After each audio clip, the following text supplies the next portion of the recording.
तो एक साल पहले तक, पिछले के पिछले साल तक वाकई ये जो तस्वीरें होती थी, ये इतिहास की एक झलक दिखाकर जाती थी और सैन्य आधुनिकीकरण की एक तस्वीर दिखाकर जाती थी। लेकिन पिछले 14-15 महीनों में इतना कुछ बदल गया है कि आज पूरी दुनिया का रूस की विक्ट्री डे परेड को देखने का नजरिया बदल रहा है। लेकिन इसके बावजूद चूंकि रूस अपनी कार्रवाई को लेकर हमेशा आश्वस्त रहा और उसकी तरफ से यही कहा गया कि पूर्वी यूक्रेन में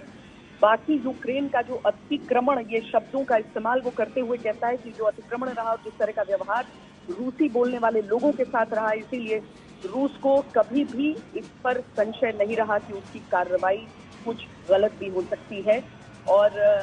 पूरी दुनिया में जो शक्ति का संतुलन है इस समय, उसके कारण आज की परिस्थिति, इस विक्ट्री डे परेड को दुनिया के कई देश उस नजर से आज नहीं देखते हैं जिस नजर से एक समय में देखा जाता था। लेकिन नेहा, अगर हम पिछले साल को भी याद करें तो बहुत अटकलें इस बात को लेकर होती थी कि क्या रूस जो कि जिसे एक वॉर नहीं कहता था शुरू से ही और अपने ऑपरेशन को स्पेशल मिलिट्री ऑपरेशन का नाम देता था, उस समय बहुत अटकलें होती थी कि क्या रूस 9 मई को युद्ध को खत्म कर देगा, क्या वो तेजी से कीव की तरफ बढ़ता हुआ और अपने आक्रमणों में तेजी लाकर 9 मई को इसका अंत कर देगा।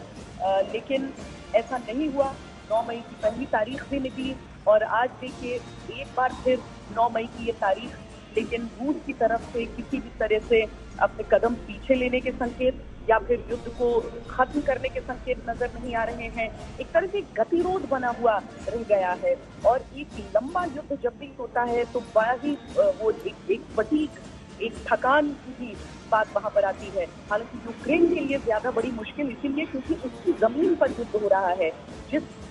देश की जमीन पर युद्ध होता है उसके लिए ज्यादा बड़ी परेशानी होती है। लेकिन रूस के लिए भी चुनौतियां जरूर हैं। आर्थिक सैंक्शन के खिलाफ भले ही वो एक मजबूत अपना चेहरा दुनिया को दिखा जरूर रहा है, लेकिन दिक्कतें होती हैं। पर उस नेशनलिज्म के भाव को अपनी जनता के बीच उसे उठाना, उन भावनाओं को अपने चरम पर ले जाना उसके लिए आवश्यक रहता है, ताकि जो लोग इस विक्ट्री डे परेड की तस्वीर रूस में देख रहे हैं उनमें मदरलैंड का जो भाव है, मातृभूमि का जो भाव है, वो प्रोनाउंस्ड रहे और जो किसी मुश्किल परिस्थितियों में भी वो सारे के सारे अपने देश का समर्थन, अपने नेतृत्व का समर्थन करते रहे। इसीलिए इस तरह के एक परेड का आयोजन जरूरी भी होता है। भले ही उसको अपनी ताकत इस समय यूक्रेन पर रोकनी पड़ रही हो, उसके पैदल फोर्सेस भी इस समय लगे हुए हों, लेकिन उसके बावजूद रूस की सेना बड़ी है और उसमें एक परेड का, एक सेरेमोनियल परेड का हिस्सा होना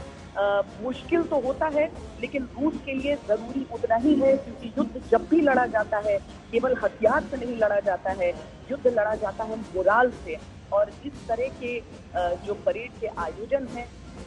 इस तरह से जब अपने इतिहास को का स्मरण कराने की कोशिश होती है तो वो सारी चीजें इसमें योगदान देती है। रूस को इस समय उस मोराल की बहुत अधिक आवश्यकता है, न केवल अपने सैनिकों के लिए बल्कि अपनी जनता के लिए, क्योंकि लंबे युद्ध के समय बहुत आवश्यक होता है कि जनता भी अपने मन के साथ बनी रहे, ये सब समझे कि जो कुछ भी चल रहा है वो देश के भले के लिए चल रहा है। व्लादिमीर पुतिन दरअसल उस दौर से हमेशा कहा जाता है कि बहुत आहत रहे जब यूएसएसआर को खंडित कर दिया था। कोल्ड वॉर का एक लंबा दौर चला, लेकिन व्लादिमीर पुतिन को करीब से जानने वाला हर एक व्यक्ति ये मानता है कि कभी भी एक खंडित सोवियत को स्वीकार नहीं कर पाए व्लादिमीर पुतिन, और वो हमेशा ये चाहते रहे कि आने वाले समय में वो एक संयुक्त, एक अखंड रूस को एक बार फिर देख पाए। और इसीलिए उनकी जितनी गतिविधियां रूस से अलग हुए देशों के प्रति रहती है, ये उनकी नजरिए से देखा जाता है। नेटो से उनकी नाराजगी और उनकी एक तरह से दुश्मनी उसी नजरिए से देखी जाती है, क्योंकि ये सब उनके अनुसार रूस के लोगों के विलेन रहे। वो बहुत सारी चीजें बदलना चाहते हैं, लेकिन शायद विश्व का जो जो जो वर्ल्ड ऑर्डर जिसे हम कहते हैं आज इस तरह से परिवर्तित हो चुका है कि ये इस तरह की अग्रेसिव चीजों से शायद नहीं एड्रेस हो सकता है। और जब प्रधानमंत्री नो इरा फॉर वॉर कहते हैं और दुनिया के अलग अलग देश उनका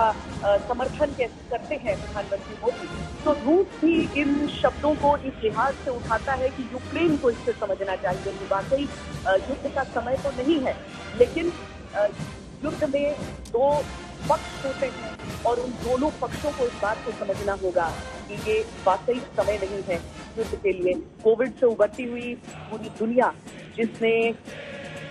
इस युद्ध को देखा, आज देखिए क्योंकि जब सुर ताल में सुर से सुर, क्योंकि जो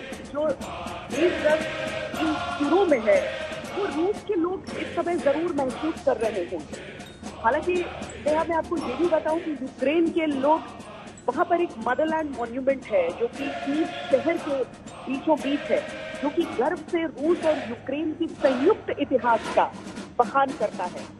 लेकिन उस जगह को भी देखने का उन सब का नजरिया बदल चुका है। अगर वो तारीख बदल लेते हैं अपने समारोह का, तो ये सीधे तौर पर बताता है कि सांस्कृतिक रूप से, पारंपरिक रूप से, ऐतिहासिक रूप से और भौगोलिक रूप से जुड़े हुए दो देश आज की स्थिति में खड़े। ठीक है, बहुत बहुत शुक्रिया श्वेता इस तमाम जानकारी के लिए आपका। श्वेता सिंह मेरी सहयोगी बताते हुए कि इस भव्य परेड के क्या मायने हैं। हर साल इसे आयोजित किया जाता है, लेकिन वॉर के माहौल के बीच इसके मायने बदल जाते हैं अंतर्राष्ट्रीय स्तर पर और साथ ही यूक्रेन के लिए भी।